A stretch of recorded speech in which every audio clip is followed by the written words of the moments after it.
আমি এখন দাঁড়িয়ে আছি, এটা হলো মুছাপুর।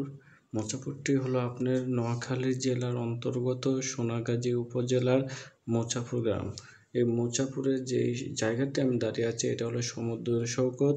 এই সমুদ্রের পাশ থেকে কিন্তু ওই পাশ পর্যন্ত একটি ব্রিজ ছিল, যে ব্রিজটি 2024 সালের আপনার আগস্ট মাসের 20 তারিখে বৃষ্টি অত্যন্ত বন্যার কারণে এবং পানির চাপের কারণে ভেঙে যায়, যার কারণে ওই পাশের মানুষগুলো এখন আর এই পাশে আসতে পারে না।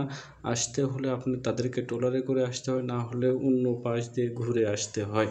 এবং ওই পাশে এখনও ফাটল, দেখেন ফাটলটা দেখা যাচ্ছে, কখন যে আবার ধসে পানির নিচে পড়ে যাবে যা বলার মতো না, একবার ধসে আছে। আর আমার মেয়ে আমার কাছে দৌড়ে আসতেছে, তখন আমি ভাবলাম যে ঠিক এই জায়গাতে থাকা যাবে না, এখান থেকে চলে যাওয়া, হয়তো ধসে যেতে পারে।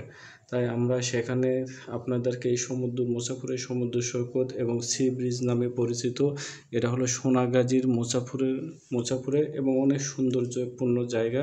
আপনারা সময় পেলে চলে আসবেন।